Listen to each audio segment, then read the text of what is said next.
Hey guys, welcome back to our weekly live event where we talk about investing, personal finance, and retirement planning. So this week, what I'm going to do is I'm going to answer one of my followers' questions that I actually get pretty often. I get this question, so that's why I wanted to direct this, give this answer to everybody, so they can all kind of benefit from this information.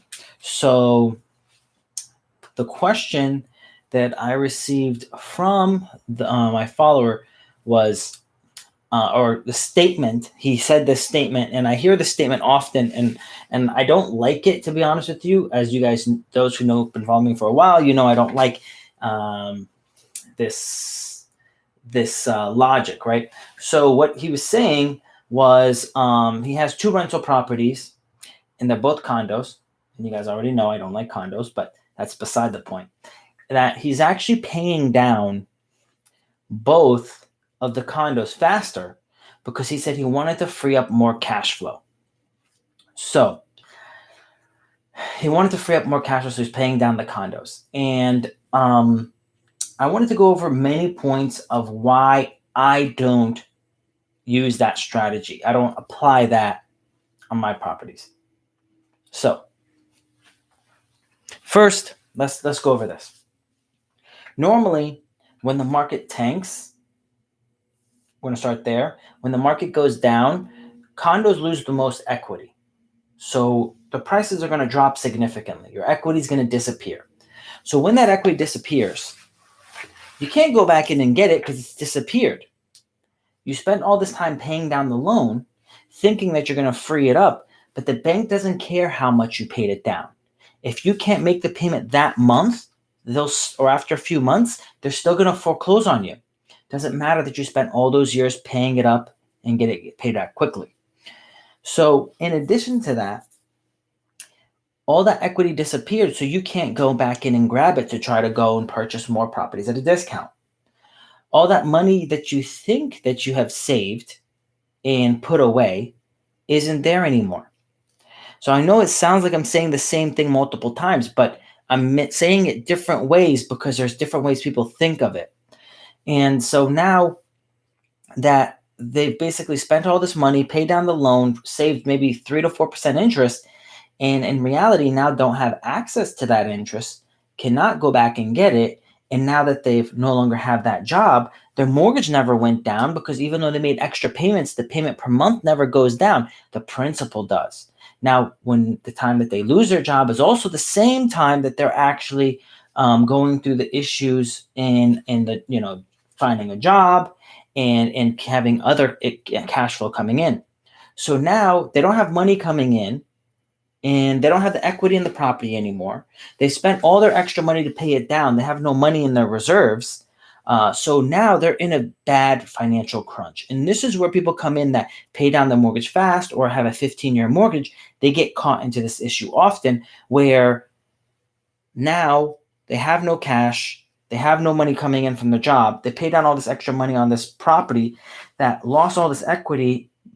Everybody else is having the same type of crunch, this cash flow crunch, and they're stuck and they usually end up losing their property.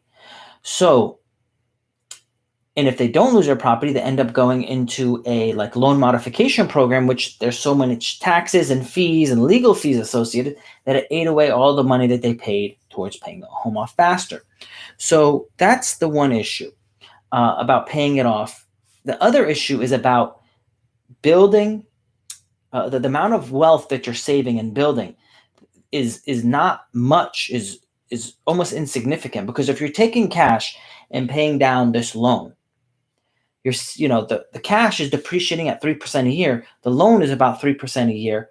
It's a wash. You didn't really get any benefit. You actually want to keep the loan longer so you can have cash get depreciated, so you can make the loan be worth less or easier to pay it off. So what were we talking about? We're talking about the differences from people wanting to pay off their loan fast and why I don't think that's a good idea. So in this strategy, I don't think it's a good idea.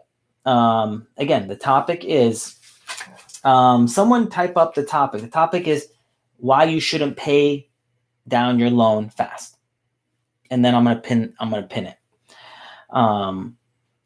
So the reason why you shouldn't pay it off fast is that when you're paying off fast, normally when the market tanks, all that equity disappears. Most people have a cash flow problem, not an equity problem. So now they don't have the money to make their mortgage payment. The bank does not care that you pay down all this extra money. It still wants its regular payment. And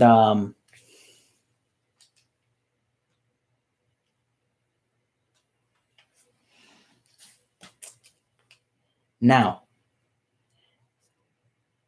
it's 3% interest is what the inflation rate is. Your loan is 3%. It's a wash. You shouldn't be paying it down because there's no net benefit from you. You're not getting benefited. Now, if the loan was like back in the day where it was 8%, there is some benefit there because inflation is 3%. Your loan is 8%. You pay it off. You saved 5% difference. But even in that situation, when you buy another property, you're getting more of a return on your money.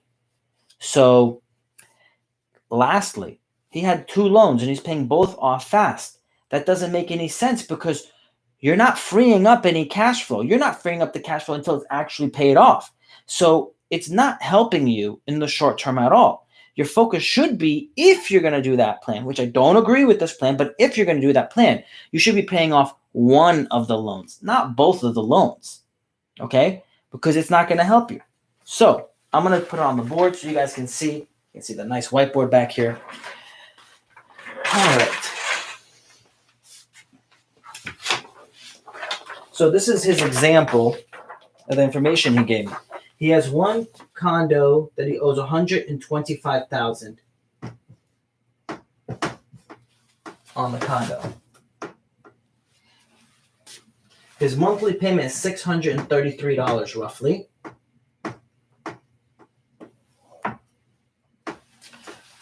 Let me make it better.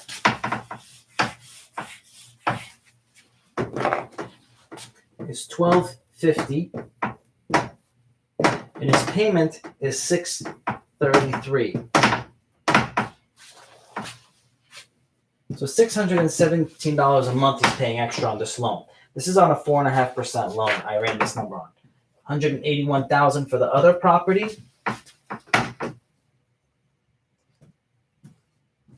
$1,300 a month payment. $917 mortgage payment. $417 extra principal. So he's putting down around another. So in this scenario, one loan is $125.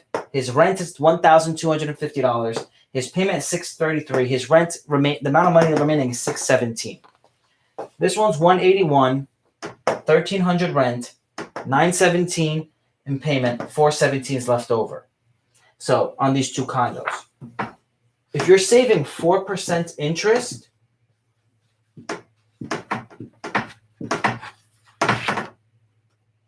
$4 isn't much money on your return. Let's make believe that you have, let's see here. You can see it. If you have $10,000, $10,000 on average, my cash on cash return is going to be about 15%. 15% is going to be about 15% return. Cash on cash. So that's $1,500. This right here is 4%. That's $400. There's a difference of $1,100 here. This is also very bad writing. So let me redo this.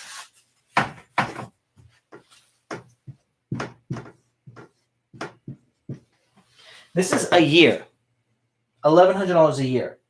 So in his scenario, he saved $400 a year in interest. This is not until the loan is paid off is he really going to realize that. And there's no additional cash flow saved here. But in this scenario, he brought in an extra $1,500. What I'm trying to show you here is that in this scenario, option 2, don't pay down your loan, keep the cash to the side and buy another investment property. That is actually going to give you more cash flow. So he was thinking, let me pay off this loan to get cash flow. In reality, By the time you do, it's going to be probably like 15, 18 years. This is going to be more cash flow.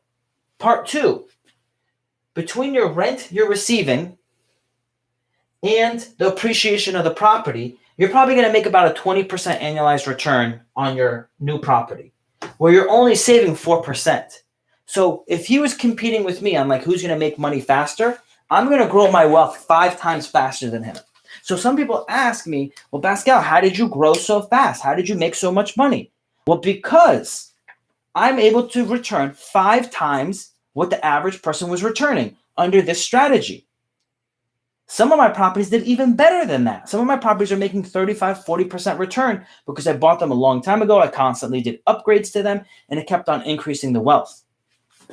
Part 2, you shouldn't, if you're going to do this strategy, guys, what you really should be focusing on is, give me one second. Boop, boop, boop. The other thing with this is, if you're going to be doing this, right, you should pay off just one of them. Don't pay extra payments on both of the loans. Just do it on one of them.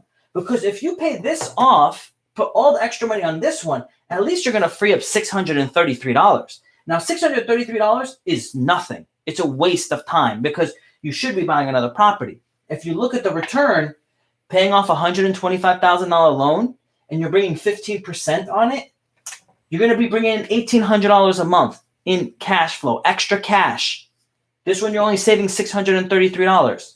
So if he said the smart way would have been just pay off one of them so you could free up $633. Because if you're trying to pay off both, neither one's going to get paid off for a long time, and you're really not freeing up any cash flow. You're just saving yourself in interest. And 4% in interest is laughable. Like, why are you going to try to save 4%? You're looking at pennies. That's what you're doing. When you're trying to pay off your loan, doing this strategy, all you're doing is, if you ever see a person picking up pennies off the ground, that is the equivalent for an investor. You're picking up pennies off the ground as an investor. Well, your strategy should be, instead of paying this off and saving $633 off $125,000, $125,000 on a 15% is $1,250, 625, 1260, 25. It's $1,875. So let me draw it bigger for you guys.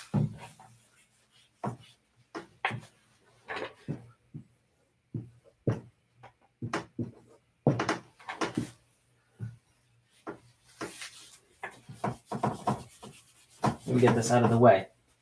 If you pay off a $125,000 loan, the cash flow that you saved is $633. Okay? Now, instead of paying that off, you just reinvested it, use that money as a down payment on another property, you would bring in at least $1,875 a month extra cash flow. And that's ignoring the appreciation you're going to be getting on that new property. Now you're going to get appreciation on this property and the new property. So if you consider all the factors, you're going to make triple the money by reinvesting it, minimum. And then you're going to be getting appreciation on your asset and the new asset. And the new asset, this asset's probably worth $150. The new asset, if you have $125 down, that's about a $600,000 property. You're gaining about 4 to 7% appreciation on a $600,000 asset. That's like $42,000 a year just in appreciation. So who's going to get wealthier? The guy who has one condo paid off that's worth $150 that's growing at 7% a year, or the guy that has a $600,000 property that's growing at 7% a year? So you could see the numbers are in favor of those who buy more property and do not pay off the loan. And even if he says, I don't want to buy any more property, you still shouldn't pay off the loan, because if something goes bad, where's your money? Your money's stuck into this property. You can't pull it back out. Back in 2008, when the market crashed and people thought they had all this equity in their home and they thought they had lines of credits they can pull money out of, the bank froze the line of credits. All the assets lost their value. They couldn't get additional loans. They couldn't use the money in the line of credit. So now they're stuck. So last point I want to bring up about condos. This guy's making $617 on a $150,000 asset. And this is ignoring vacancies, ignoring many factors. That's very little money. Look at this condo, $181,000, bringing in $1,300 a month, netting out $1,400, ignoring if nothing breaks or nothing, and there's not vacant. For a $181,000 asset, you can see why I'm telling you guys, you don't make money in condos. You have to buy a duplex, triplex, or a quadplex minimum. Now, one of my followers, she's in Miami. She's like, Pascal, I cannot find a multi-unit in Miami. It's just, you just can't find any. She kept on telling me, I want to buy a condo. I said, look, I'm giving you my advice. Don't buy a condo. Be patient. Be persistent. Look for a multi-unit. 3 months ago, she bought a multi-unit. She bought a duplex. She's watching my stories on IG. I said, look, I just got paid 12 months in upfront from one of my tenants. She's like, oh, I asked one of my tenants to pay me 6 months in full. She got paid 6 months in full prior to Corona happening. She was not worried about getting paid her rent. So follow my advice because I want you guys to win. I don't benefit either way. If you buy a condo, you buy a multi-unit, it doesn't change my life. I'm just trying to change your life. So focus on what I'm trying to tell you. Yeah. So it's inverted on IG, but it's not inverted on YouTube. Why IG does that, I'm not sure. But on YouTube, the connection's a lot better. We got this awesome audio equipment. You can't see that here. Got the Rode mic and better video. So, and for everyone that threw up the thumbs up and all the likes, thank you for all the love. I appreciate it. I want you guys to benefit. Trust me, when I was 14, I was running these numbers because I couldn't buy a place. I had many issues. I had the fact I couldn't get the tax returns. I didn't have many other things I couldn't put together to qualify for a loan. So I ran numbers again and again and again until finally I can pull a deal. So I ran on condos. I ran the numbers on my uncle owned a lot of condos, and I kept running the numbers, and it didn't make any sense. But his 4 units, his 5 units made sense. Houses did better than condos. So this is the numbers that I always see this is how I see it working. Condos make the least amount of money. Townhouses do better. Homes do better. Duplexes do way better because you have one set of expenses, but you have 2 units you're spreading it over. When you get into a fourplex, you do very well because you have one set of expenses over 4 units. You're going to make a lot of money, guys. And while you're at it, there's a little paper plane on the bottom of the screen. Send that out to your friends. Invite them. Have them come and learn so all you guys can grow together. Thanks for all the thumbs up, guys. Thanks for all the love. All right, so I'm going to jump to some Q&A about this, guys. And let me know, on YouTube in the comments and everything like that. If you guys like this type of stuff, I'll continue to run numbers for you guys and show you how I run numbers. I do this all day in my accounting firm. I'm constantly running numbers. I was actually looking at some multi-units in Texas I was looking at like 100 unit in Texas to see, if it was worth buying. And some in Louisiana too. So I run numbers all day. So it's no problem for me to do it for you guys. So I got Valencia and YouTube says, good evening. Topic of discussion this evening. So the topic of discussion this season is why you shouldn't pay off your loan fast. Rate of return, lack of cash reserves in the future, and better investment opportunities.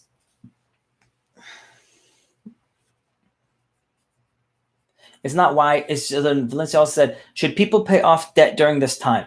People should not be paying off real estate debt. They should be paying off their credit card loans. They should be paying off high interest rate loans that are not giving them any return on their investment. If you have a 12% car loan, yes, pay that off as well. But if you have some student loans that are low interest rate, no, don't pay that off. If you have a home loan, no, don't pay that off. You're going to see me tell you to do the opposite. Take more home loans. They're going to be super low interest or some of the lowest interest you're going to get, and use that money to reinvest and buy more assets. So Daniel says, yes, win-win. And Daniel says, pay bad debt. Yes, Daniel. All right. So I have a question on here. Says, do you recommend REITs? I don't really recommend REITs because you're such a small little thing and a big pool. When the market tanks, they get beat up really bad. So normally, if you're gonna invest in something like a REIT, you should probably join like a real estate investment group. Like I have a real estate investment group where there's like a group of us that own a property. So okay, that is the property I own. It's really more tangible. You get more benefits as an owner, right? You can actually get some deductions on your taxes from that. So there's more options than just REITs. I got another question here from Ashton. It says, what if the interest rate for a property is 12% plus? Would you suggest paying them down quicker? Now, so Ashton, it depends the country you're in, because in America, that's very high. But in say like India, it's not that high because the inflation rate is 20%. So the gap is different. So it depends on what country you're in and what the rate of return is and what your inflation rate is. It all changes. Also, if you are an American, you have a 12% interest rate, you should probably think about doing a refinance with the bank and getting into a 4% rate, because that's going to really free up your cash. We have some people that's going to go live here on YouTube. Or IG. Let's check this out.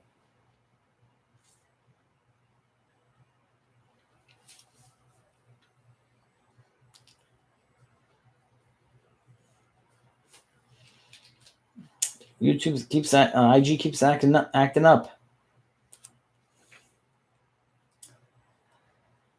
All right, on YouTube it says, do you recommend putting down 20% with a 30-year amortized?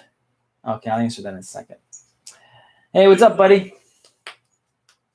I'm good. How are you? I'm doing good. Can you hear me? I can hear you. Yeah, I just joined, and I wanted to ask some questions because you are running some numbers and you're doing accounting. I want to start up in the real estate and property business, but I'm not sure about the numbers. Okay, go ahead with your question. I got a house. It's a 2, 3, 4. It's a 5-bedroom house. Okay.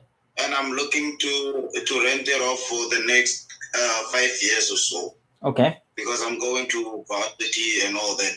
But I'm not really sure about the pricing and how to go about the finances so that it can be profitable in the next 5 years, so I can start growing and know what's what. Where do I stand? So normally you want to run those numbers before you buy the property, not after you buy it, right? Okay. So I have the property. Yeah, you already own the property. So now you're not going to run the numbers to see, are you going to be profitable? You're going to run the numbers to determine, am I going to keep the property or am I going to sell it? Is it worth me renting it or is it worth me selling the property? So what you're going to do is you're going to have the number, you're going to put down, what is my property worth? And then you're going to find out, what do I owe on it? So you're going to figure out what the difference is, right? And let's just make believe. Let's just gonna make believe. I'll run the numbers up here real quick for everybody so everyone can see.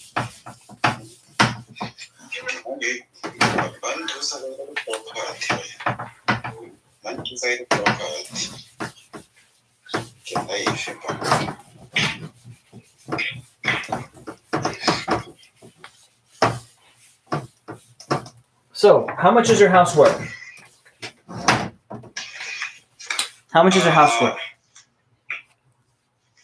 Around 1.2. 1.2.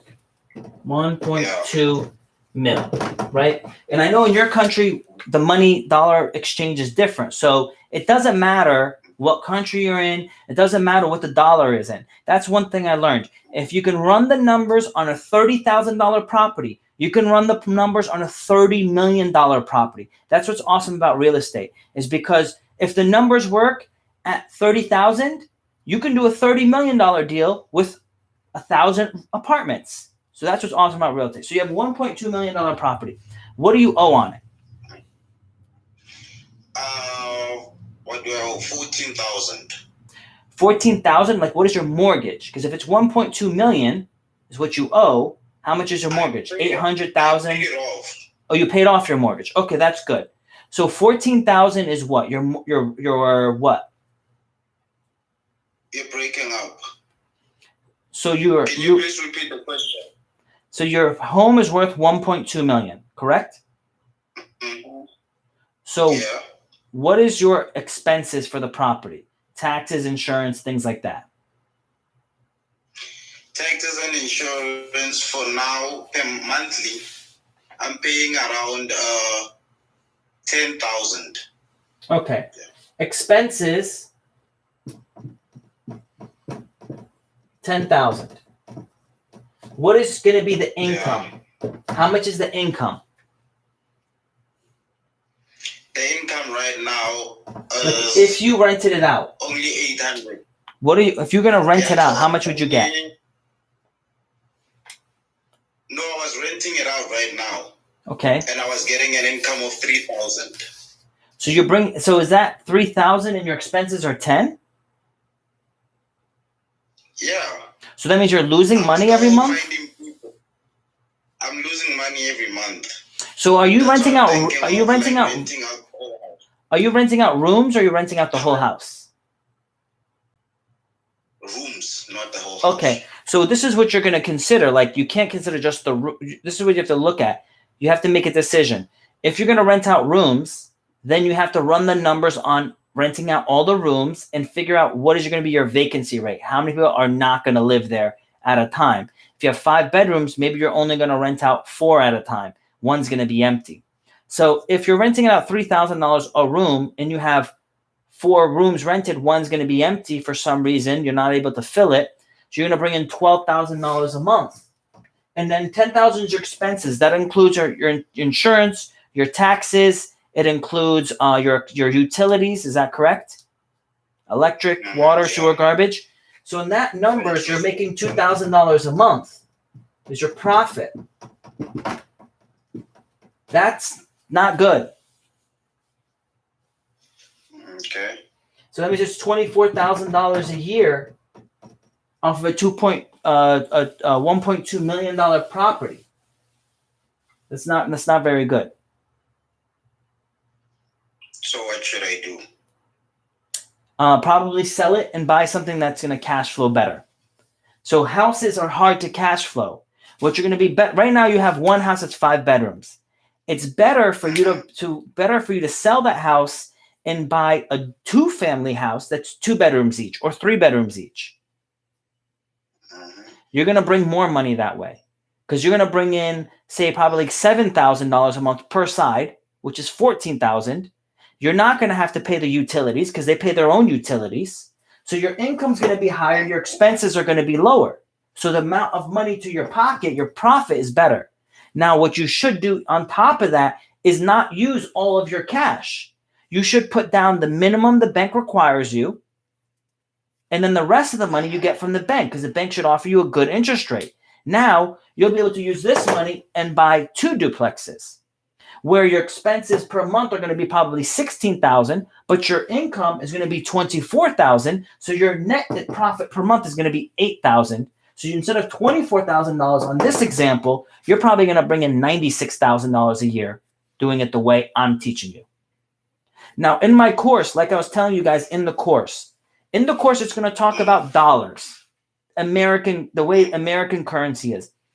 I don't know what his currency is. I don't know what country he's from. It doesn't matter what country he's from because this works in every country. It's the same thing. I don't need to know any of those other facts because I know this works. If a guy knows how to sell a used car in America, he can go to anywhere in the world and sell a car because you're selling cars, you're buying a car, you're fixing the car, you're reselling the car. You don't need to know you need some details, but the details are very insignificant. You buy a used car, you fix it up, you clean it, and you resell it. You're going to make money. It doesn't matter if you do it in America. It doesn't matter if you do it in Germany. It doesn't matter if you do it in Japan. It's going to work. So that's how I'm able to answer his questions and not even know what currency he has. Okay, so I must join your YouTube channel. So you can watch it on YouTube. There's a lot of information on there as well. And then I have a course. The link is in the bio. And in the course, it goes over credit. It goes over running numbers. It goes over thought process, because most people have an issue. They think the old-fashioned way. We're in a new world. This new world doesn't work like it worked in the 80s. It doesn't work like the way our parents grew up and our grandparents grew up. It doesn't work that way. If you think that way, you're going to lose, right? And my dad tells me all the time, I'm wrong. And I'm like, Dad, it won't work. If I listen to you, it's not going to work. And he won't stop. His way works. I bought $1 million property, $1 million American, and I spent about $500,000 fixing it up. He's like, oh, you should have used like 70% cash. I was like, if I did 70% cash, do you know how many years it would take me to put up 70% cash? By the time I could afford this property, it would be worth $3 million. But I bought it today for $1 million. So that's crazy. You know, in America, for where you're from, you're probably required to put more down payment, because normally in foreign countries, they're required to put more down payment. In America, no. 20%, brother, 20%. So that means 1.2 million. I can flip it to 6 million in loans. I'd be able to get a lot of properties in America doing this strategy. So that's how I had 35 properties. And what I would do is I kept on upgrading. I would sell now, because I had 23 properties at 23. Now I'm 34 and I have 35.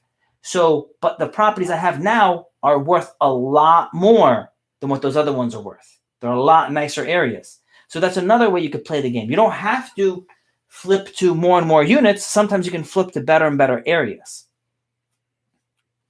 All right. Yeah, I understand that. I understand you. But thanks. I'll subscribe to the bio and then we'll take it from there to the online course. Sounds good. And yeah, because I'm really interested in the property and real estate market. I want to see how it ventures out, and it's a good investment because it appreciates over time. So for sure, it definitely appreciates over time. And the one thing you can guarantee the one thing I want to tell you is this. In America, we have inflation. And basically how we know that the properties keep going up in value is the government keeps printing money. But in foreign countries, the government prints money faster than they do in America. So you guys go through hyperinflation.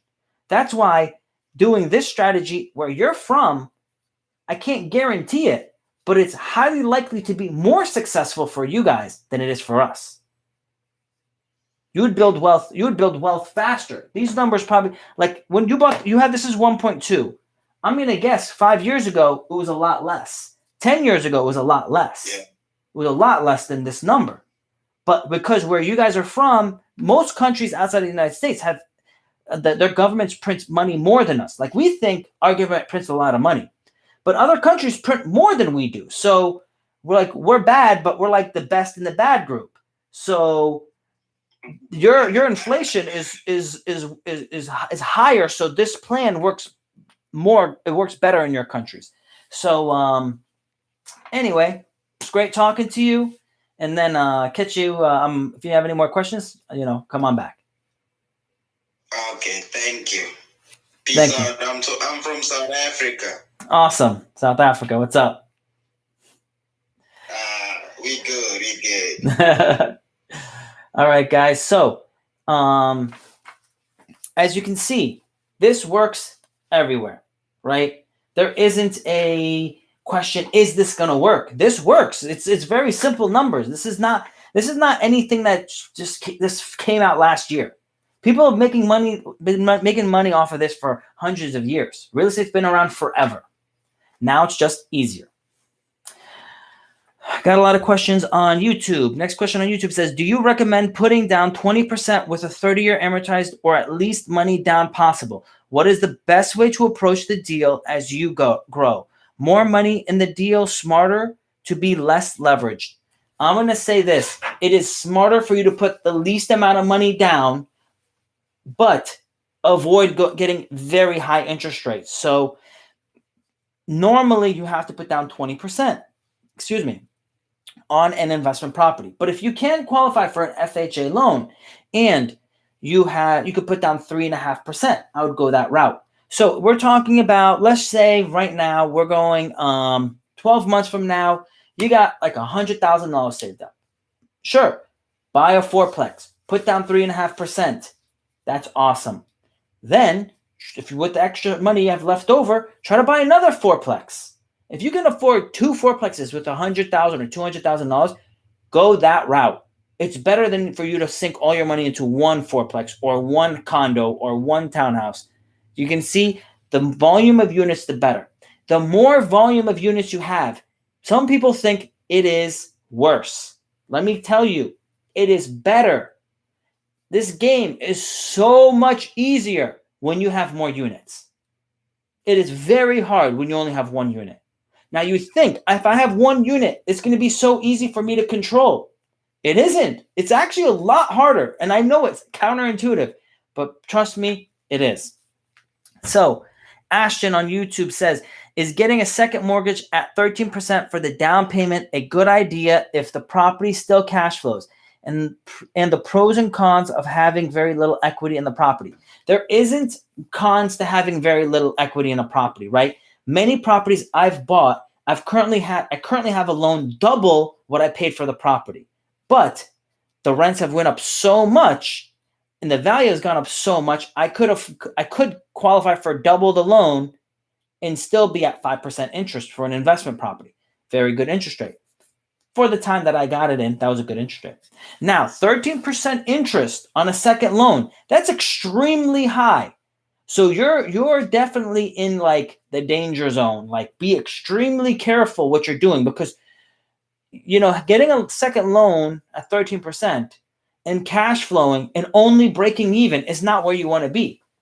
You don't want to just break even. You want to make a lot of money. And if you have to get a 13% loan just to break even, that's not really where you want to be.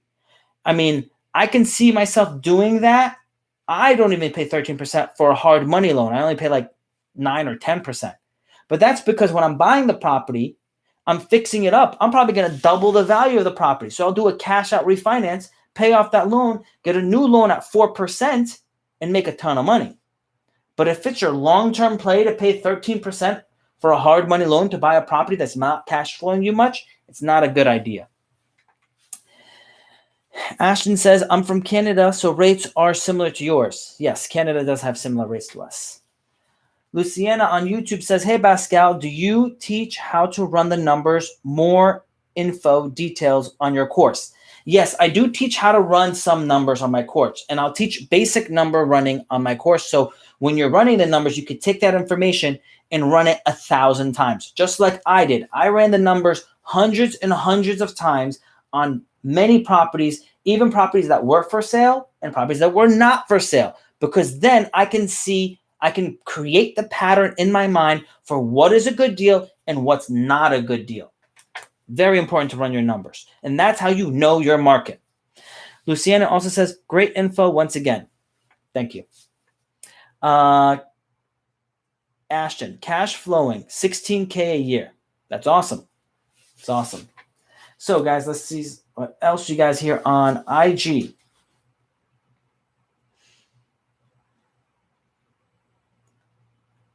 Come on, IG.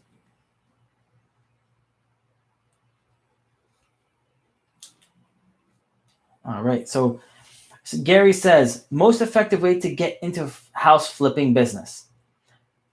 To actually flip real estate, probably the best way is to work for someone that's flipping real estate or help someone that's flipping real estate in some way. Find them deals, help them in the construction project, do something. So I have a guy that's working for me now. He's basically I don't pay him. He works for free. He wants to learn the business. So I said, okay, come. I'm going to give you jobs. I learned this business by working for free or paying for courses. And actually not or, both. I did both. I worked for free and I paid for courses. So when I worked for free for these people, I had to work. I had to bust my ass to do things that they needed done. And while I was doing them, I got to understand, why are they doing this? They're not going to tell you to go do something for fun, right? To just waste your time. There's logic behind it. You have to understand the logic. It's not, where do I find my money? Where do I buy my product? If you're asking the person, where do I buy my product? Where do I find the money? You're asking the wrong question. The question should be, why did you buy this one over the 1,000 other properties that are for sale? Because if you're just trying to save 1% on interest or buy cheaper cabinets, you're missing the big picture, because the big picture is you make your money in the buy. When you buy the right property, the right price, the right location, that's when you make your money. So you have to be very careful on where you're buying your properties. And those are the questions you should be asking from these mentors. David S. says, is it harder to refinance a property with banks if only have 3.5% as a down payment in a deal? So no, it's actually not hard to refinance. So it's a really good strategy to buy a property, put the 3.5% down on the quadplex, fix up the quadplex, increase all your rents. Then after a year, you increase all the rents. After a year, you go back to the bank and you say, I want to do a refinance. They will be able to reappraise the property. As long as you fixed it up and increased the rents, your property value should have increased so much that you can do a refinance into a conventional loan because you built 20% equity, no more PMI, and lower interest rate. So now, even though you didn't get extra money out, you're saving money every single month on your mortgage payment. Then you go and get a line of credit for the additional equity you made. That is one way you could do it. It's an easy way to do it. But it requires you to buy the right property and know how to run your numbers. All right. YouTube is, or IG is acting up. Everyone's asking to go live, but it's not going through. All right, guys. Let me see here. What's the next question?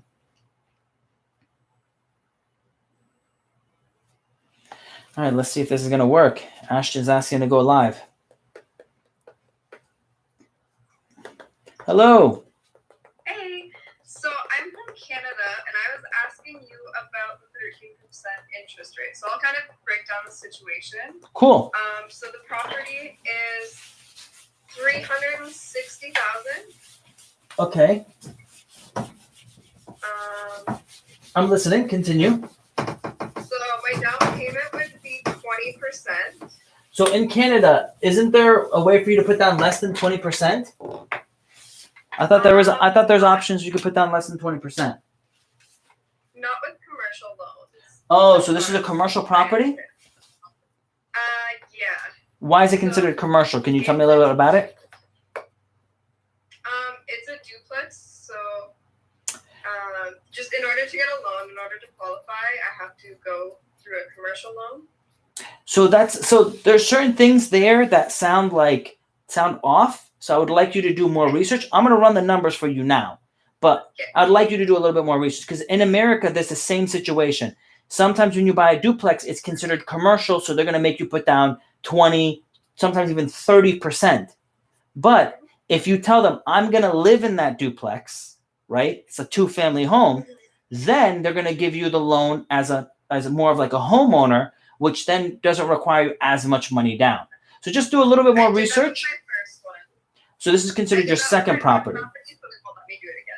Got it. So this is your second property. Now, also in America, sometimes you can get slightly reduced. You can't get 3.5% twice, but you can get a slightly reduced property if you tell them, I'm moving out of this first one into the second one. Okay. So that's an option. But we're going to run your numbers now. So how much did you say the purchase price is? $360,000. So $360,000. Okay. That's the purchase price. Now, what is your interest rate on the property? So it would be around 3.5%. 3.5%. That's very good. Is that a 30-year? 25. 25-year. Because that's also kind of normal for a commercial loan. All right. And you're going to put down how much? 20%, you said? 20%. So that's $60,000 down. So that's what I was asking you about, getting the second loan at 13% on the down payment. Now, who's giving you a loan at 13% for the down payment? Is it like a credit card or something? Private lender. A credit lender. Uh-huh. And there's no way they'll give you anything better than that?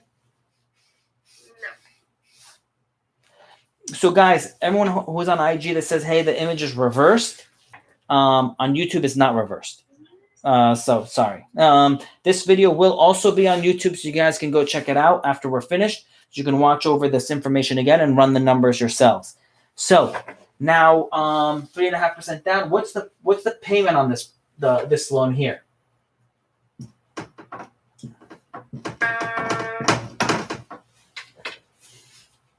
300,000. Monthly payment? Yeah, what's a monthly payment? $300,000 loan, 3.5% for 25 years. I think it was around 3,000. That makes sense. Okay, $3,000. How much is your second payment? Because you said you want to do. I'm going to run the numbers. I'm going to make believe you're going to do this. $60,000 at 13%. Is it interest only or what? Yes. So $60,000 at 13%. That's $6,000 plus another $1,800. So you're looking at $7,800 a year. Interest only divided by 12. So you're looking at about 600 and about $620 a month on this interest only loan. So this is $620. All right. What is your income? This is a duplex, you said? Property, $4,400 a month. I already don't like it. Because I like your what I do like is how you're trying and you're looking.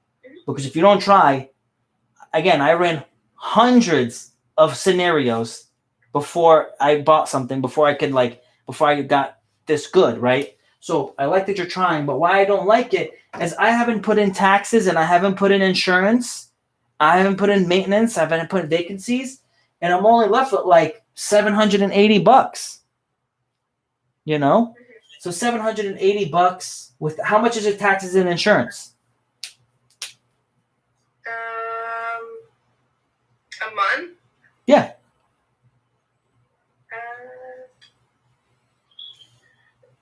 I think maybe 300. It's pretty low for something like this much, but I'm gonna run with you. I'm gonna say 300. It's not appraised at that right now, so the taxes are a lot lower. But when you buy it, remember this. You made an awesome point. When you buy a property, the new taxes will be on what you paid for. So don't run the numbers on what they're paying. You need to run the numbers on what you're gonna pay. So make believe. Okay, so say they bought it for 180 and their tax assessed value is at 180. You're buying at 360. And that's normal, guys. For those who aren't aware, when you buy it, your taxes will double. Yes, it's going to double. So be prepared for that. So now I'm going to run your numbers at 300. So let's just say 10% vacancy, 10% for vacancy and maintenance. That's still going to be about $440 a month. 600 or 60. So in this scenario, if it's 300 and it doesn't go up for taxes and insurance, and it's $440 for at 10% for your vacancy and your maintenance, which is pretty conservative, you would make $40 a month. Okay. So you'll make $480 a year to pay down this $60,000 loan. You're going to have to be super aggressive to pay this down. Because, for example, if you said, hey, I'm going to do this deal. And if you came to me and you said, I already did this deal, Pascal, what should I do? Should I buy another property? I'll be like, no way. Pay this off. 13% is crazy high rate or crazy high rate. I'd say pay this off because 13% is awesome money. I mean, it's good money, 13% return. So you don't have much money to pay this off. So I don't know how much money you're making on the other property. So you can pay down extra to pay this off. Next point is this. I've been saying it and I've been pretty transparent saying I think the market's going to go down. I really think the market's going to go down.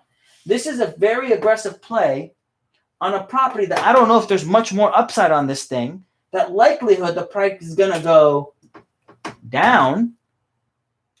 So it's almost like it's not a position where you're going to win much. Now, if you said, "Hey, I'm buying this property and it's worth, 500, and I'm getting it from 360," that's a whole nother scenario. And the rent I'm bringing in is 6,400 a month.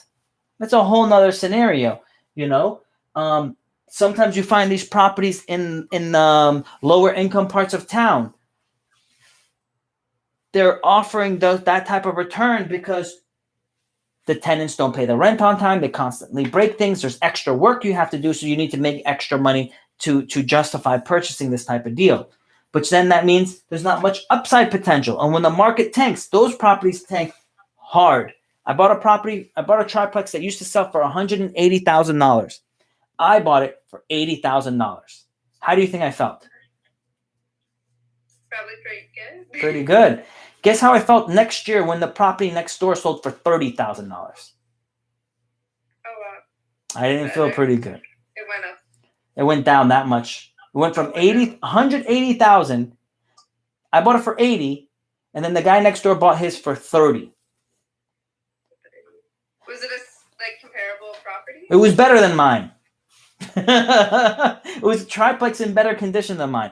Who knew it was going to go for that low? Who knew the things were going to go that way?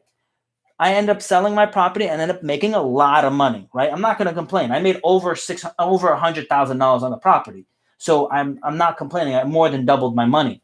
But what I'm trying to say is these numbers are going to be careful for, and where you're buying you got to be careful for, because when properties fall in a good area 20, 30%, that's awesome. If property falls 20, 30% in a low income area, that's not that big of a deal. That's normal. So, do you have any other questions? No, that's it. Thank you. Awesome. Great questions. See you next time. So guys, the reason it's backwards is because it's on IG.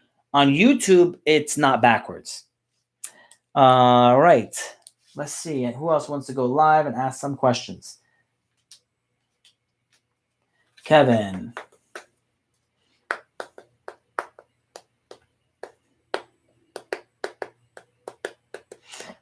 What's going on, Kevin? Hello? Hey, let's get what's going on, boss? Nothing much. Living the dream. So. Hey, I'm right there with you, brother. My bad, man. I was just taking some notes on this course I had gotten. I just had a quick question, boss. I hope you're doing good. So I'm real new to this.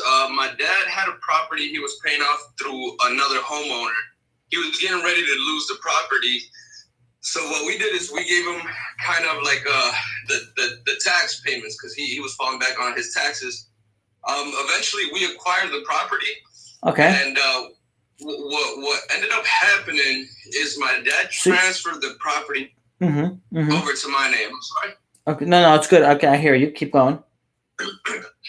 So when the realtor, when she did the whole transaction, she did it as if my dad was a seller and I was a buyer. But, that had nothing really to do with it. But it kind of did. Being transferred. Because it kind of, okay, so that's normal. Because what happens is so I bought a property, and anytime you transfer a property, so I transferred a property that I owned to my dad. Okay. So on the tax records, it looks like I sold it to him, but I only gave it to him for $100. So someone's gonna look up on the documents and be like, how did he sell that guy a house for $100? I didn't sell it to him for $100. I just gave it to him, but you got to put a dollar figure there. Okay. Cool deal. So now, when I got my loan, I got it for $150,000. Okay. Since my dad is selling me the home, the appraised value for the home is sitting at around $230,000, $240,000. Okay. I was wondering, what steps would you take? Would you do the whole refinancing, or would you try to get like a line of credit to go on and fund your next deal? Okay. So how much do you owe on this property? So we owe right now currently about $140. 140. Because before you were saying something like 190, and it's not 190, it's 140. Right. It's because this lady, because I was real novice, man. I didn't really pay attention to all the numbers this broker was setting down, and she said she put the 190 just so that that my house has a more appraised value. Okay, so what she did is so this is what happened. The home was appraised for 230. She sold the loan from your dad to you for 190. Then you got a loan for 140. That way you don't have to put any money out of your pocket for a down payment to 20%. Okay. That is what she did. Okay. Because So the bank that would benefit me basically. it would get you a lower interest rate because it looks like you put down 20%. Okay. That's what she did. So let's run it over again. The bank says, "Hey, I'm going to give him a loan and I want 20% down." The lady's like, "Okay, he's going to give 20%. He's buying it for $190,000. He's going to put down like $50,000 and he needs a loan for $140." The bank looks at the papers and it says, "Wow, this is a good deal. It's very clean. It's very conservative. He's putting down $50,000." So the bank's going to be like, "All right, I'm signing off on that loan. Here you go. We're going to give you a good interest rate too." Like, what interest rate did you get? I believe I got a 5%, if I'm not mistaken. And that was like probably like a year and a half ago, 2 years ago? Right. That was last September. Yeah. So about 7 months ago. Yeah. Back then it was a pretty fair deal for someone that has new credit and is new, right? Because you said you're new, you have new credit and stuff like that. So that's fair. Right. So now what you're at is, so now this is what's going on. So how much is it worth? 230, give or take.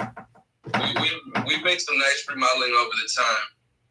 Because we've been living in this property actually for 7 years, but the homeowner was somebody else. Got it. All right. So 146, 30, 14, 86. Okay. And you're at 5%. All right. So you owe how much? 140.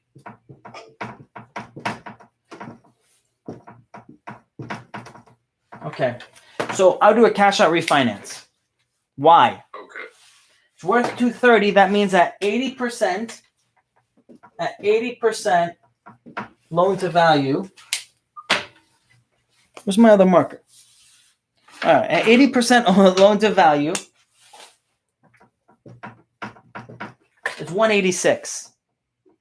At 140 is what you owe. You can walk away with about $46,000 before you take out the refinance cost.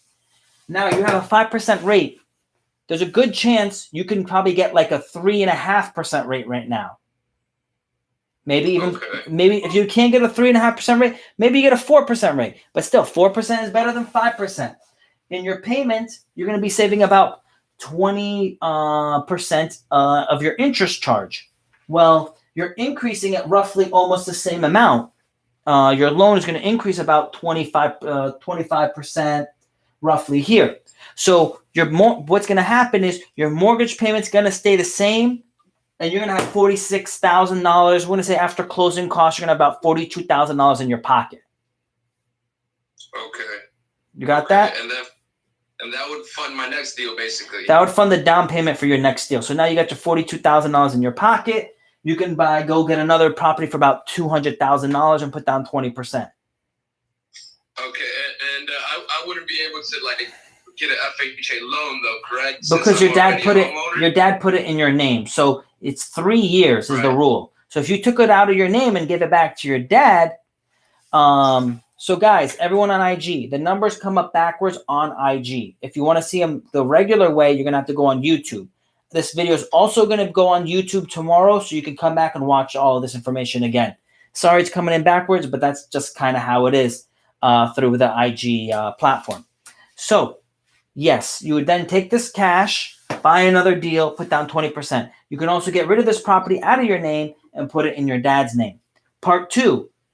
It depends on your tax returns because, again, in my course, it talks about credit It talks about tax returns. It talks about down payment sources. It talks about running your numbers on your deals.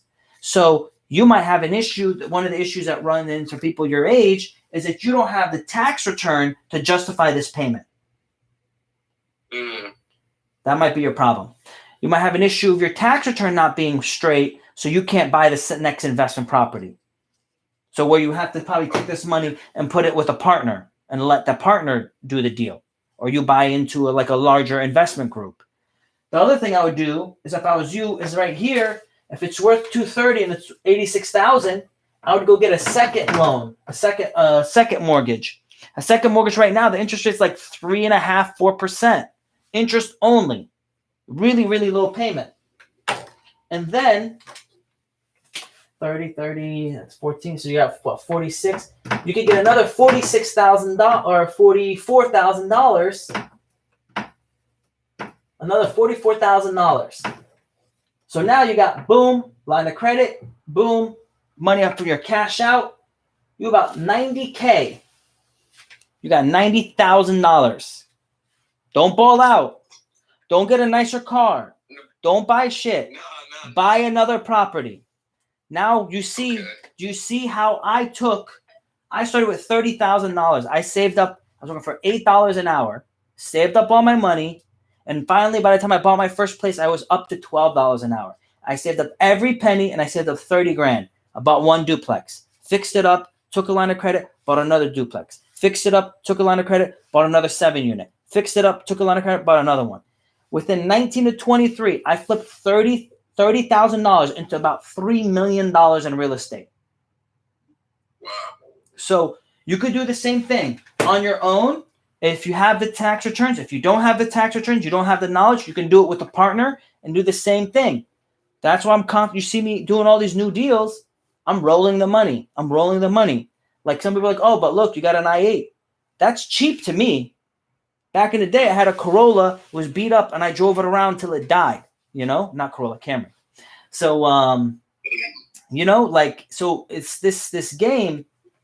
It ain't like, that's what I said. If you can do a $30,000 deal and you can run the numbers and be smart on it, you could do a $30 million deal. The numbers don't change, just right. Those K's, make them M's, make them millions. The numbers still run the same. It doesn't change. The percentage of return is about the same. It doesn't change. Bigger deals, smaller percentages, but there's bigger volume, so it's different return styles. So anyway, that's a whole nother conversation. So for the second mortgage, would you recommend just going back to the same lender that lent me the first one? No, because they usually don't have the best rate. That's another thing I do. I shop my rates. So I have a brokerage. So in my brokerage, we shop mortgage rates for first mortgages, not second mortgages. And we're going to check all the different companies, and we're going to find out who's going to give you the best deal. I'm telling you, Wells Fargo, Bank of America, Quicken Loans are not giving you a good deal. They make double the profit of what we make. We make half the profit because we don't have all that overhead. We charge cheaper prices.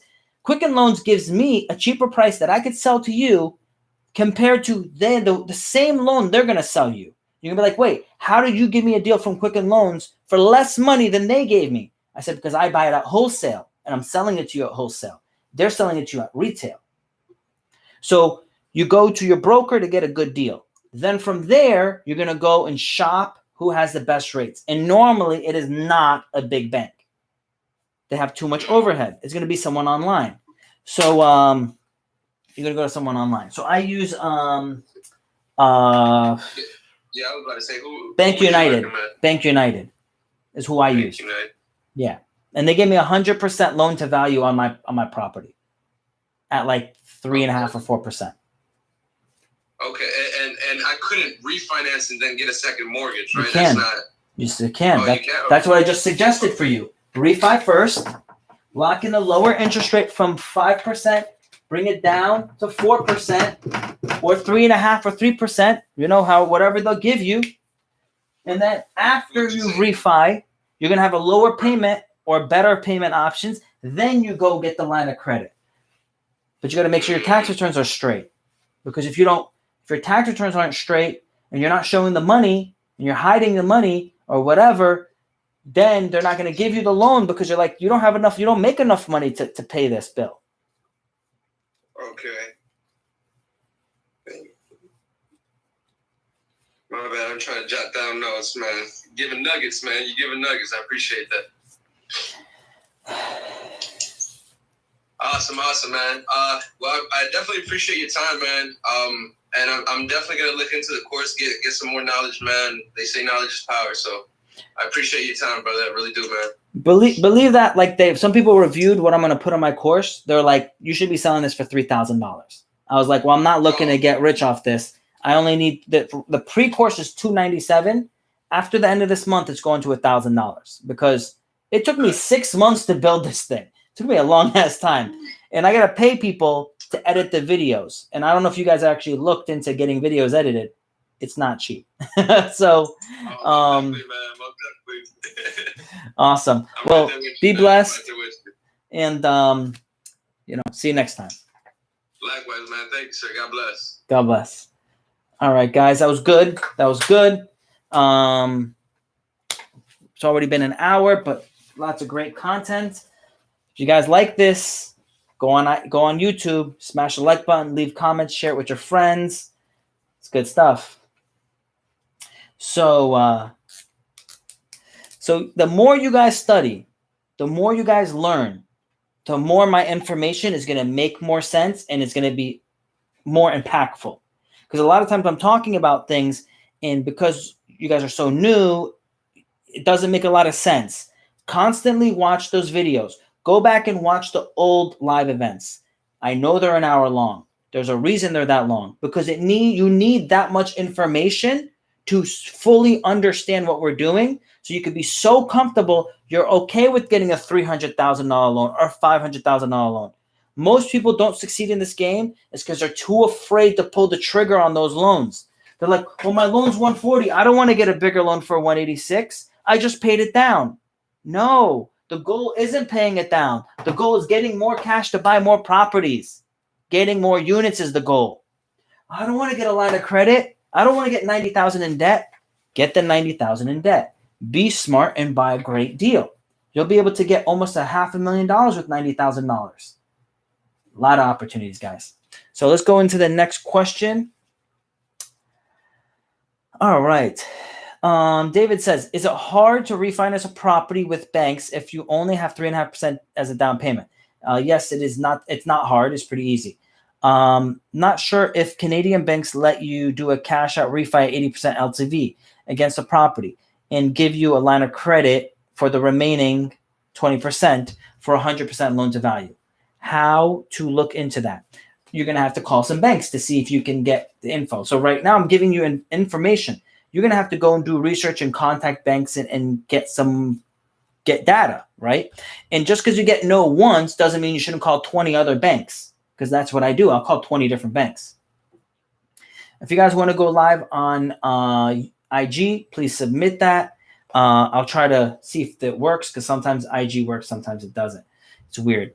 David also says Canadian banks usually want you to have at least 20% in the deal for investment properties. That's correct. They usually do. In America, they want the same thing, to have 20% down. But that's why on the first property that you buy, your primary residence, it's the easiest deal to do. And it's the easiest deal to do refinance. And it's the easiest deal to get a line of credit on. That's why I moved from one property, and then I moved into the next multi-unit, and I was able to get a line of credit on that one, get into the next one and get a line of credit on that one, and I was constantly able to play the game. And because I was single, I could hop around to different properties, and it wasn't going to matter. Alex says, where do you buy the course? My course, the link is in the bio. So if you go into my bio on IG, you click on the link, it'll send you to there. It's on a discount right now. So get it while the price is like $297. Like, I'm not playing games. I'm literally made it as cheap as possible to just basically cover my costs for my ClickFunnels and cover my costs for the course platform. This stuff's not cheap, right? Valencia says, thank you for your time. You're welcome. What's your YouTube? My YouTube is Pascal Corcus. So at Pascal Corcus, basically the same thing as my IG. So subscribe, guys. All right. So let's go, guys. What questions do you have for me?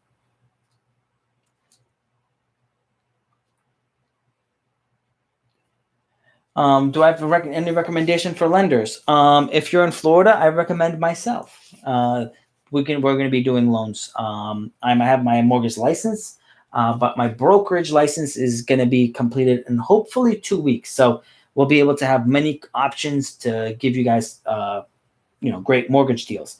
We also currently have a insurance agency as well. So we have 30 different companies that do home insurance in the state of Florida. So if you're in the state of Florida, we'll be able to find you the best deal for your home insurance.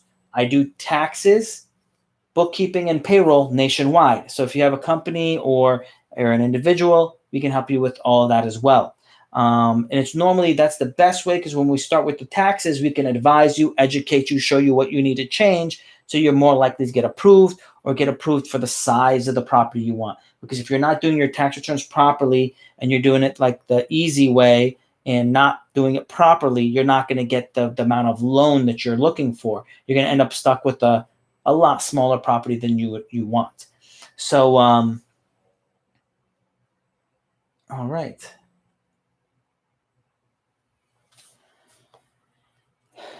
Who to consider on the west side, Pascal? What state are you in? Because it depends what state you're in. It changes. Do I lend in all 50 states? Not yet, but I am going to expand to other states. So I'm thinking of doing Arizona, Texas, California, New Jersey, New York. I might go into other states, but it really depends volume. Because, like I said, everything like the course and everything else, every time you create a new platform, there's a lot of fees associated to it. So every time I go into a new state, there's a whole bunch of state fees and auditing costs that I would have to pay. So if I'm not doing enough volume, then it doesn't justify paying all the legal fees. I'm going to be paying more legal fees than I'm going to make. So I'm more than happy to help everybody, but it's really, I can't lose money doing it, right? So that's where that is. That's what that is. So,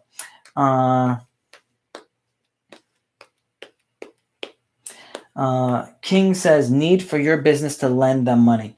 King actually is in Miami, so I'll be able to help you with your loan.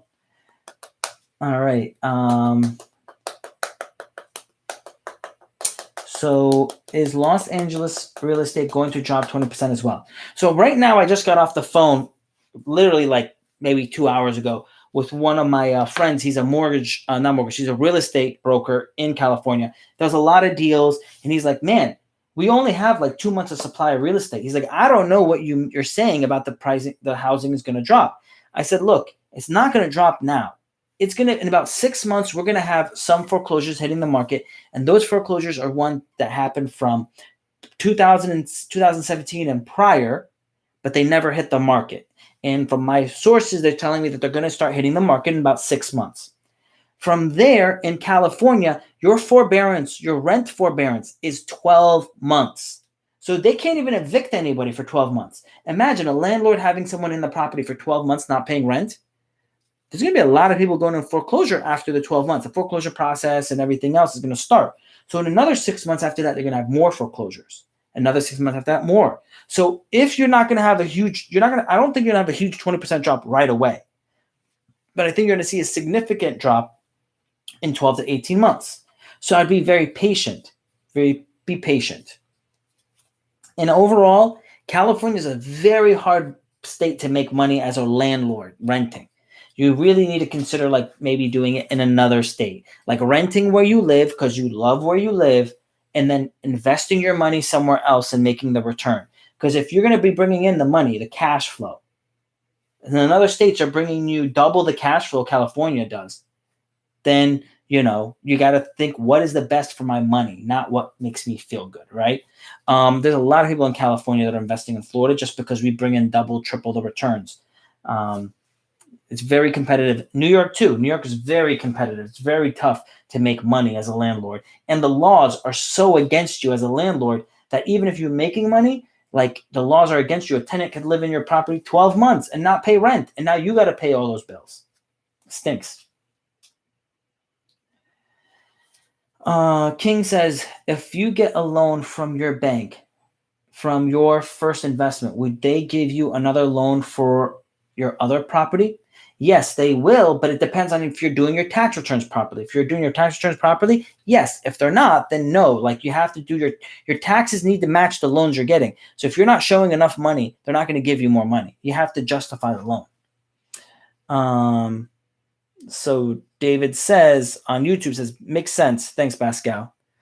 Valencia says, can't find any of my W-2s in such. Can you help obtaining information to do taxes?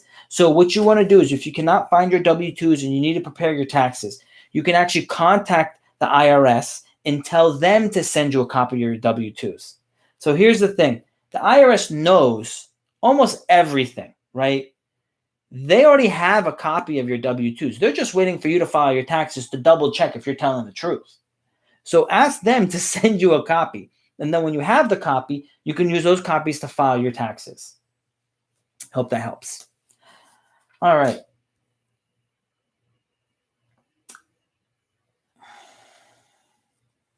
So Shukri says, where can I start searching for multi-unit properties in Florida? I honestly use Zillow.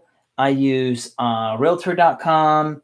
I use LoopNet. They're good options to find on-market deals. Exclusive says, hi, what are the pros and cons of buying a new home versus a pre-owned home? Thanks.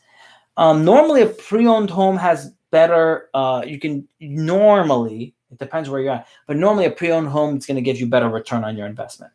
And you're able to, if you find one that's a fixer-upper, you can buy it, fix it, and build, and force the appreciation, force equity. So normally that's the way I go. I rarely buy a brand new home just because it doesn't make any sense financially. What states do you believe are the best to invest? I like Florida. I like Texas. I like Arizona. Sometimes, there's Georgia's okay. I mean, Tennessee's okay. North Carolina's okay. I mean, every state has their good areas and their areas where you can get a good return. And every state has their bad areas. So really, you have to do research to see what's good. But overall, in the sense of laws, Arizona, Texas, and Florida, Florida being first, Texas being second, and Arizona being third. Kevo says, why is a tax return so important? Can you elaborate on that, please? And thank you. So the bank is giving you a loan, and this loan is backed by the government. The government's going to check if you can afford this loan by checking your tax return. So if on your tax return you're not showing enough money, they're not going to give you the loan. There is ways where you can prepare your tax return where you can show money and not pay a lot in taxes. So I see a lot of people, what they'll do is they're making money. They don't show it on their tax return. It's like, oh, I'm going to pay a lot in taxes. Well, no, there's ways where you can prepare your taxes, use the tax code to your favor, and show the income and have a reduced tax bill.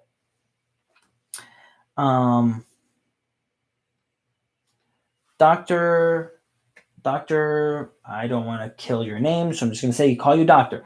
Doctor says, any comments about real estate in Illinois?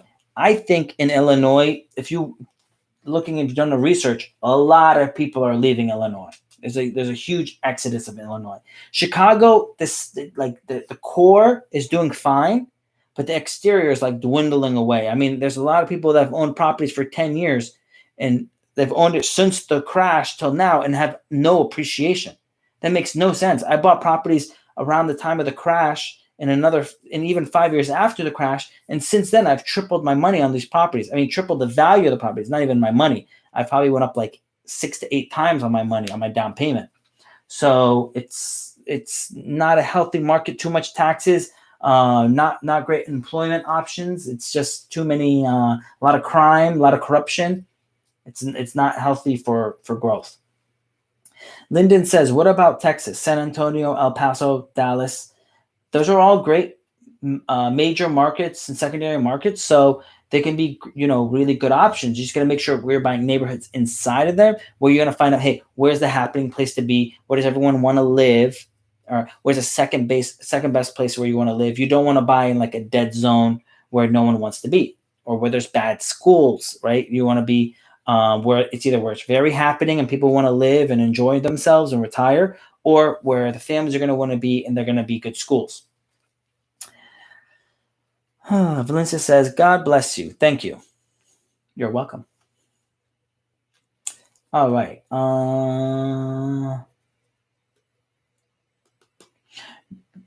So Greg Gucci says, in real estate perspective, do you think the market is going to crash this year? I think the market's going to slowly go down. I don't think it's going to crash until probably next year because we have a 12-month forbearance on loans. How much do you charge to do people's taxes? So my company starts at $100 and it can go up. On average, it's between $100 to $300. Could be, it really depends on how many documents you have, like the amount of work needed. Do you recommend withdrawing from a 401k with the CARES Act to buy a property? I did it. I'm not telling you to do it because I'm not your advisor and I don't know your financial situation, but I did it, and a lot of people I know did it. So the CARES Act says you can take up to $100,000 out of your 401k and not pay the 10% penalty for withdrawing. Now, in addition to that, you got to understand that if you have a 401k and it's a traditional 401k, you did not pay any tax when you put the money in. So when you take the money out, you will have to pay income tax on that money. So just be aware of that. For my situation and for the people that I'm working with, that I reviewed their financial situation, I found that it was beneficial for them to do that because the money they're going to be able to use and reinvest into real estate is going to be outweighs the cost of the tax being paid. And once they own the real estate and they start growing the money, they can keep on doing a 1031 exchange with the money and roll the taxes over. Compared in a 401k, you're going to have to pay income tax on all that money. Compared to in a piece of real estate, you're going to usually end up paying a long-term capital gains rate. So it's going to be a significantly lower tax rate. You can also depreciate your real estate, so you can also avoid taxes that way as well. So lots of options. Hola, senor. Lyndon Shaw, any comments about investing around a military post? So as long as a military post is good, then it's fine. But sometimes they decide to not use that location as much, so it reduces the amount of people renting from you. So you don't want it to just be one thing. It's tough when it's only one job source, right? I'll give you an example, like Gainesville, Florida. Gainesville, Florida is a majority, your university is where the money comes from. But there's also a big hospital there too. So when you have multiple employers, it's really important. But if you only have one major employer, the U.S. military in the area, and for some reason they just decide to put less people in that area, it's going to greatly affect your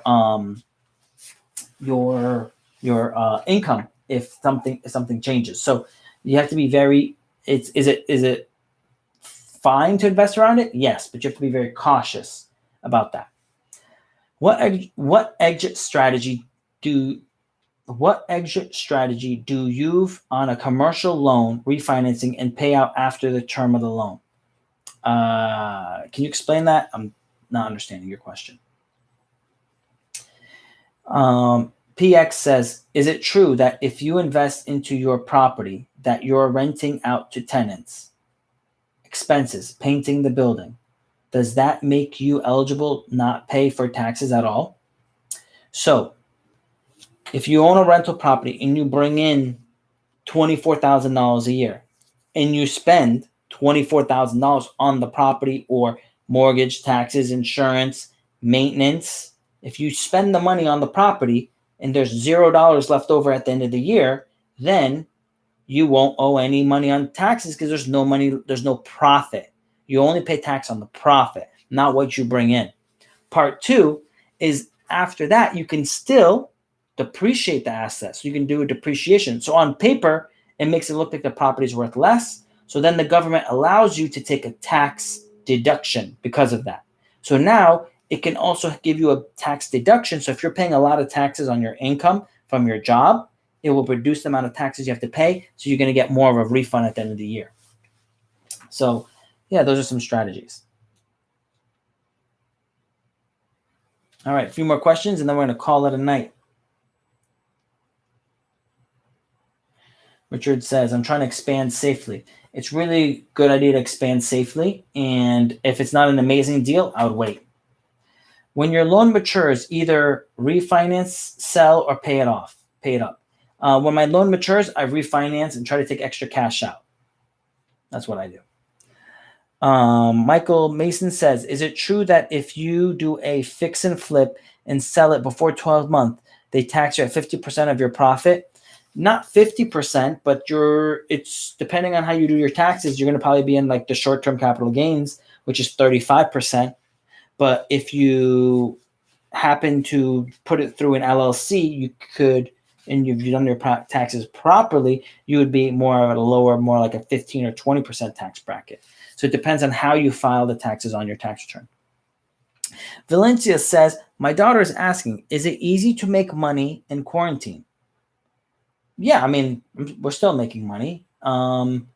Remember, what it matters is what you're doing to make money, right? If you're stuck with one source of income, you're gonna have a problem. You only have one source of income. So, all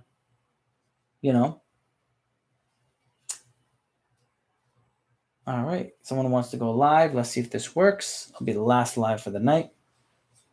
It didn't work. All right. So King says, for 18 years old that just got $3K, what consider that person doing with it? So what should a person do with $3,000? If you have $3,000 and you don't know what to do, spend a little bit of money on educating yourself and then keep working to build up that cash. Build it up more and more and more because you need to start getting more and more income. Part two, you need a job that's showing you consistent income. Because if you want to get a loan to buy a rental property, you have to show that you're having consistent income. Because they won't give you a loan if you're not showing that you have a job and bringing in money consistently. All right. For people who can't purchase a house, what's the best way to invest? The next question says, buy gold or what? So I'm concerned about the stock market. I don't know what's going to happen. I think it's going to go down. When? I don't know. I think gold's going to go up. So I'm buying some gold. I'm buying gold on the stock market, GOLD. And I'm buying a little bit of that. And other than that, I'm keeping my money in cash. And sometimes when I didn't have a lot of money, I would learn about certain things, like learn about playing cards or baseball cards and stuff like that. And I used to flip stuff. So flip cards, flip different things. So that's another way I made money. And then I also had different businesses. So I would start a business and that would be my side hustle. So I would have like side hustles of like accounting or bookkeeping, stuff like that. Or I did labor like tile or whatever as my side hustle as well. So I had multiple different skills that I did and I offered depending on what people's needs were, because not everyone needs bookkeeping at the same time of year. Not everyone's looking to remodel their house at the same time of year. So there's a lot of different options I would have for my side hustles. So what is important? What's important is that you have a skill. So you need to build skills. Learn how to pressure wash, buy a pressure washer. Learn how to cut grass. Learn how to trade, you can trade. Learn how to tile, you can go tile houses or put down laminate floors and make money that way. There's lots of ways for you to make good money, but you have to have skills. You need to build up your skills.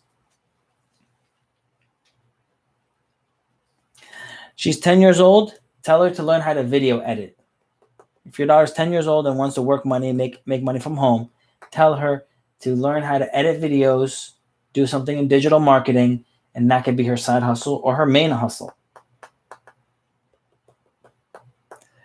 Michael Mason says, what if you sell it and buy another and fix and flip? Does it avoid that tax? And is that a 1037 exchange?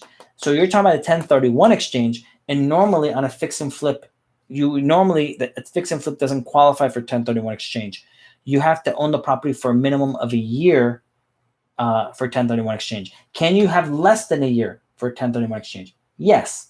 But if you bought it for the sole reason of flipping, they'll know that and they don't like that. The reason for 1031 exchange is because you had a property that was a long-term property and you're exchanging for another like kind of exchange, another long-term property. But if they see you doing 1031 exchanges and flipping it consistently, then they're not going to like that.